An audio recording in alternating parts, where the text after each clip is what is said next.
Hey Waffle Gang, I do hope you are well. My name is Mark and today we're checking out some more relationship stories, and if you do love a Reddit story, why not consider hitting that like, that subscribe, and maybe that notification bell too. With that being said, let's crack on with today's first story. Much love, guys. Now today's first story comes from a throwaway account. I believe it's a story we've covered in the past and now comes with an update, so if you want to use the timestamps, they're down in the description and along the timeline below. Please feel free to use them. Let's get on with it. It's titled, I think my sister-in-law's 23 female best friend 23 female is trying to get with my 25 female husband 28 male, and she's encouraging it. Am I delusional? My sister-in-law 23 female is my husband's 28 male half-sister. She was the product of their mother's infidelity. His father divorced their mother when he was 12 after he found out through a paternity test that she was his. My father-in-law refused to have anything to do with my sister-in-law but continued to have a relationship with my husband. Because of this, my sister-in-law is very clingy to my husband. My husband is also very protective of his sister and generally doesn't tolerate anything negative being said about her, which is why I'm posting this here before mentioning anything to him. My husband and I bought a house last year which has its own indoor swimming pool. My sister-in-law was super excited when she saw it and asked if she could use it sometimes with her friend. We said it was fine as long as she gave us notice before she turned up. Her and her friend, Chloe, have used it many times before but almost never when my husband is home. He is a lawyer and works long hours. With lockdown, my husband has started to work from home. My sister-in-law asked me if she and Chloe could come over and use the pool. I told her I was uncomfortable with them coming over as I'm pregnant and don't want to accidentally expose the baby to anything risky. My sister-in-law then asked if she and Chloe quarantined for 2 weeks, would they be able to come over? My husband said it was fine. 2 weeks later, they turn up to my house. My husband was in his office, so they go straight up to the pool after making small talk. My husband ends up coming out after an hour and we're hanging out in the kitchen. My sister-in-law walks in to get a drink and she starts talking to my husband.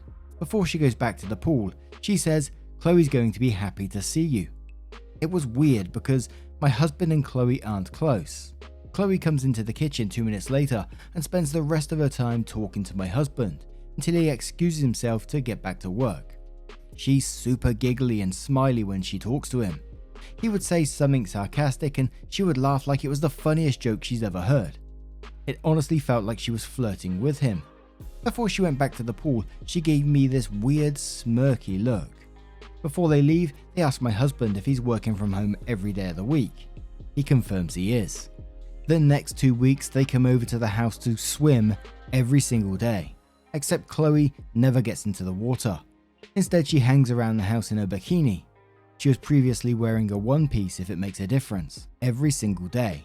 When my husband comes out to hang around me, she quickly interrupts him and keeps him talking until he has to go back to work.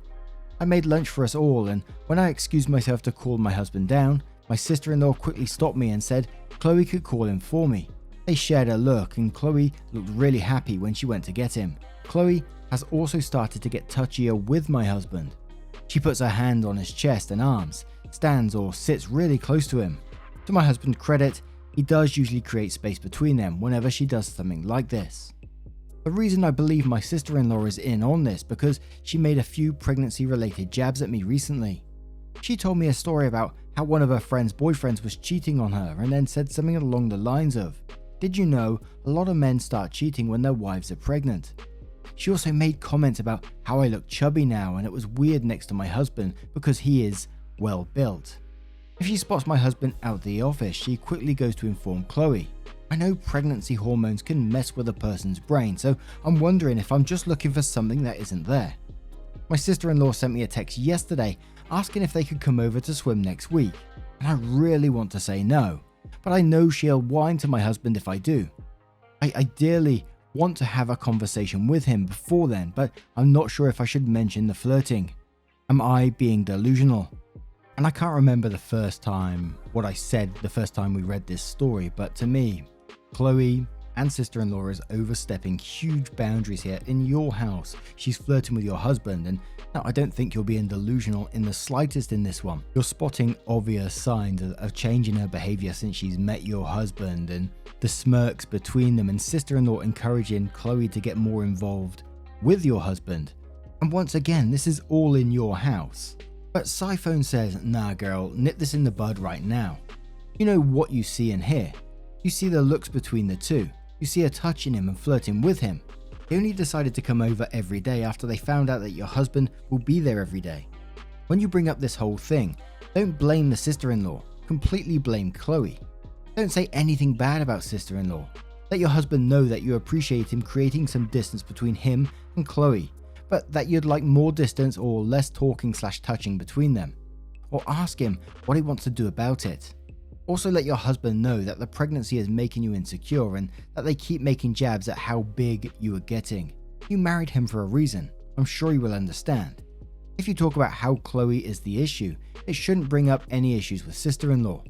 Also, I would stop telling them what you're going to do regarding your husband. Stop saying, I'll go get husband, because that's when sister-in-law steps in and says Chloe will get him, or I'll just bring this to husband, because Chloe will bring it to him instead. If you're going to get him for lunch, then just go get him. If you're going to bring something for him, then just do it. Don't give them a chance to take over and get alone time with him. Good luck, and I'm sure your husband will understand and set some boundaries with her. A deleted user says get rid of them. They're definitely flirting and they're coming around way too much and monopolizing any free time your husband has. You should talk to your husband. Hopefully he's also feeling uncomfortable with the interactions. Misbehave says, be direct with your husband. His pregnant wife's feelings should come before some friend of his sister, and she has no business putting her hands on him.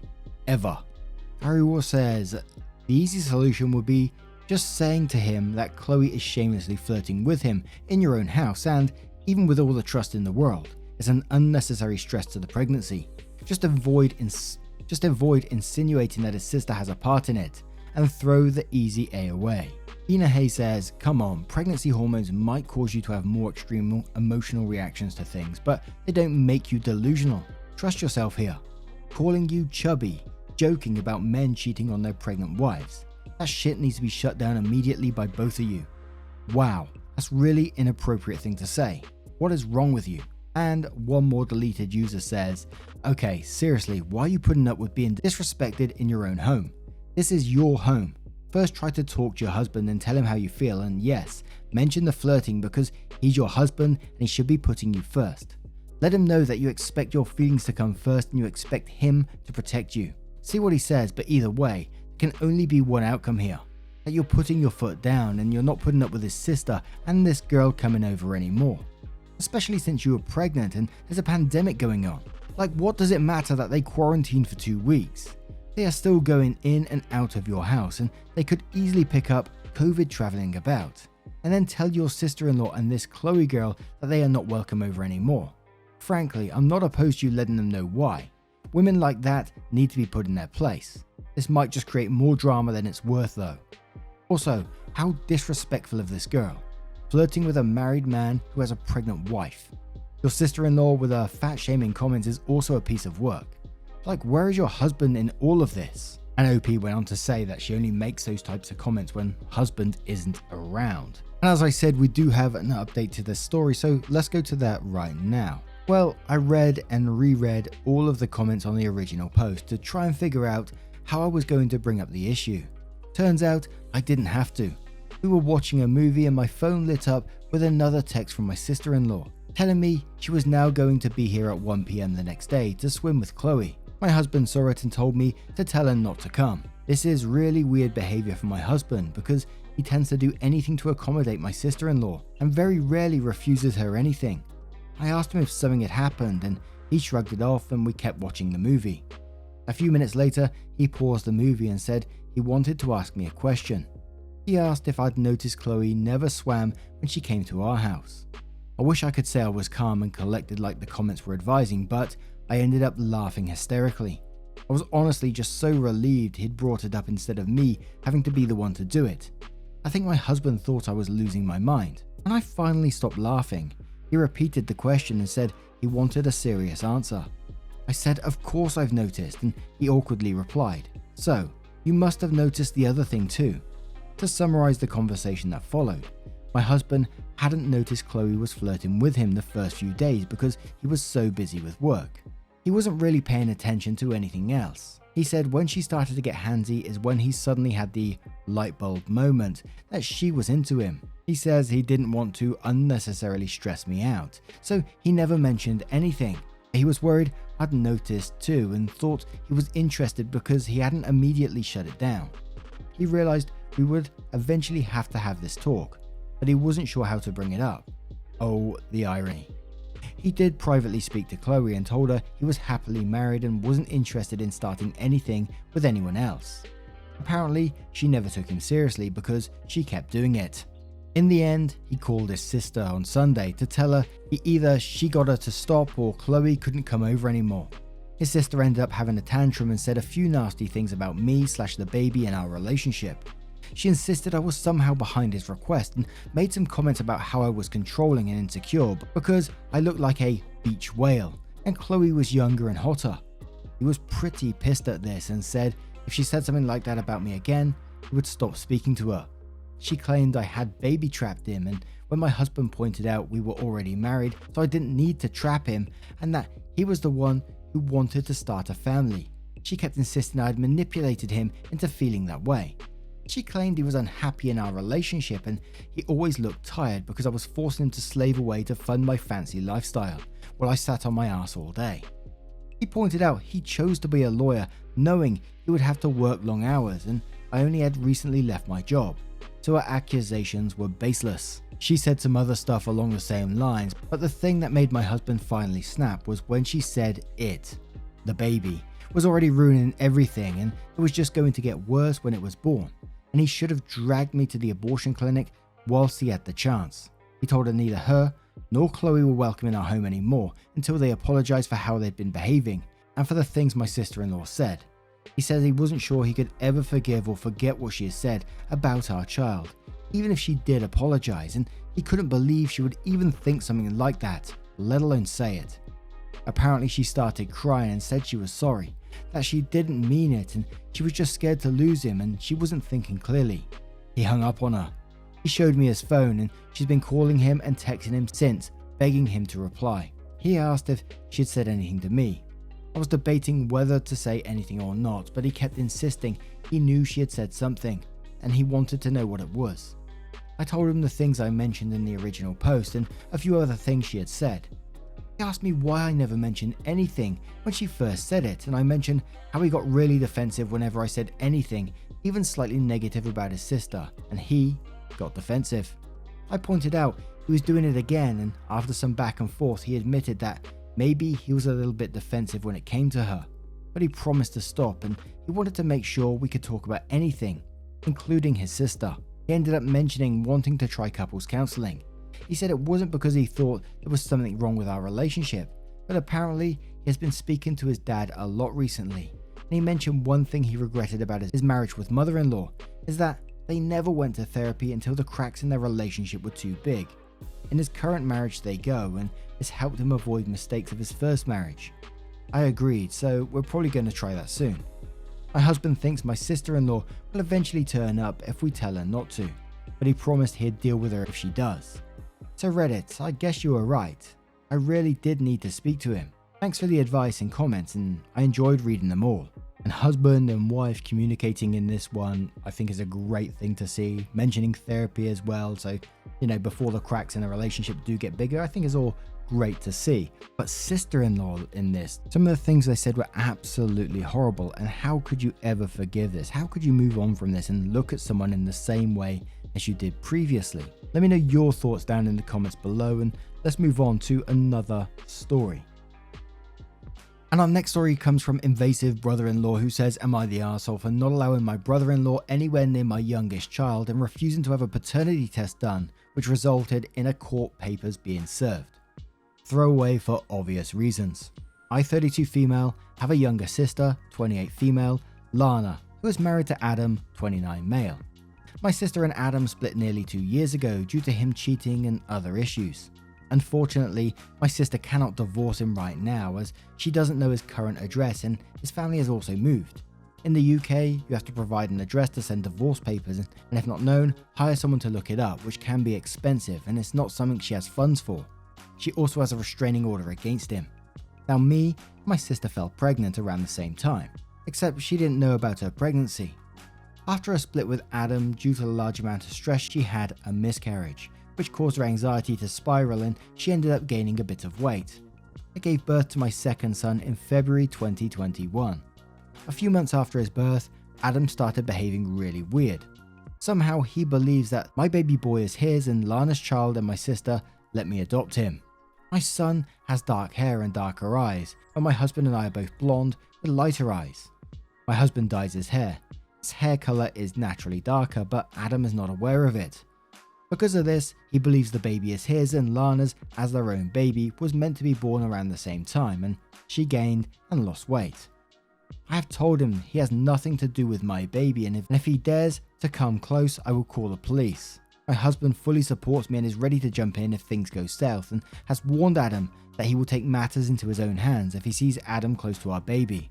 It has been a month since Adam stopped texting me his nonsense and instead he took it on social media and keeps telling everyone how I stole his baby and refused to let him see his child.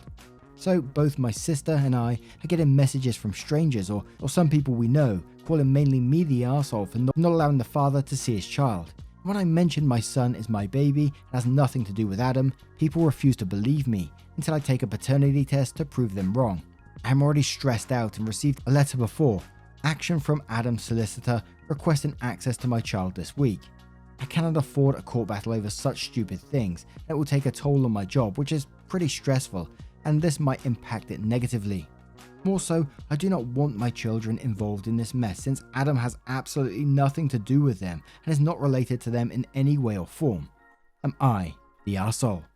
Edit. One of the main reasons I do not want my son to have a paternity test done is because he is really sensitive to new people and things around him and doesn't like being touched by people or things he doesn't know. We have a COVID test done before and it caused him a lot of stress and grief. Second, nothing has ever happened between me and Adam. We used to be close friends as we went to the same college and party with the same people before he met Lana and I met my husband, but then we drifted apart. We never kissed or slept with each other. Edit 2. Okay, are we ordering a paternity test kit to my home address just to prove that my baby has nothing to do with Adam and to protect him and send it to the solicitors? I do not feel comfortable sharing much info regarding my baby's birth or Lana's miscarriages. I do not want to give him tools to harass me further or something to use against Lana. This info will be reserved for court, if it happens, to review. The reason why I was not comfortable doing it is because Adam has insisted the test to be done at a specific clinic and nowhere else, which sounds shady. If Adam decides to carry on with the court, hopefully I'll be able to find out his current address to pass to my sister so she can divorce him as well. And we'll start off with Sufficient Cat, who says in quotes, "I cannot afford a court battle over such stupid things," and then says, "Let him take you to court. You wouldn't even really need a lawyer as everything is solved by a paternity test. But if he actually takes you to court, he's going to have to fill out an address or at least show up to court. Then your sister can serve him divorce papers." I have said my piece as not the arsehole. However, as it has got to this level, a quick swab of the cheek may be the easiest thing to put an end to this nonsense. He'll also have to provide his address if he's moving forward with this, and you can get your sister to serve divorce papers at the same time. Robert Garlett also replies to that saying, "An OP, you and your baby also need restraining orders against him. He's not stable, and I assume since he and your sister were married, he already knows where you live. The paternity test might work, or he might become more unstable and convinced it was fake. You and sis need to turn off messaging and make your profiles private if they're connected to your name, phone number, email, or face. Look at the existing restraining order and see if him having others contact your sister is violating it, because it might be." Crayline says not the arsehole. Honestly, it's a good thing this dude has his delusions plastered all over socials with a lawyer. It should be fairly easy to get a warrant out for his arrest when he finally decides to steal your baby. Stay the fuck away. Hobnob says not the arsehole. What? Why are all these people entertaining this man's delusions? Paternity tests. So any random claimed a child, you'd have to prove it's not their child. Call the non-emergency police line. Tell them that this deranged ex of your sister is harassing you. Tell all of his flying monkeys that this is now a police matter and that he is unhinged. I disagree with the idea of pandering to his delusion. Gold somewhere says, not the arsehole, this is bizarre. Probably a stupid question, but a paternity test is simple, but also would the birth certificate work? You'd be listed as the mother, so wouldn't that prove Lana didn't give birth to him and therefore couldn't have let you adopt him? OP says he believes the birth certificate is fake. He seems to have said in his mind that my baby boy is somehow his, and it is freaking me out. My husband and his dad are looking at the legal side of things so I can relax a bit. And with that information, it kind of makes me think, he doesn't believe a birth certificate, so why would he believe a paternity test as well? I just think, restraining order is the way forward here, as I don't believe he's ever going to believe anything he's told to do with this. But what do you guys make of this situation? What would you do if you was in OP's shoes? Let me know your thoughts in the comments below. Now, just a huge thank you from the bottom of my heart for getting involved in today's stories. Your love, support and time always means the absolute world to me, so thank you so much for being involved, truly. And hopefully I will see you in the next one. Take care, guys. Much love. Wake up, get up, stretch my legs, eat some breakfast, milk and eggs, brush my teeth up, wash my face, throw my clothes on, start my day. Wake up, I can smell the smoke from the bacon. Let's go, see the sun shining from the windows. Okay, I know that today'll be a good day. Okay, I know that today'll be a good day.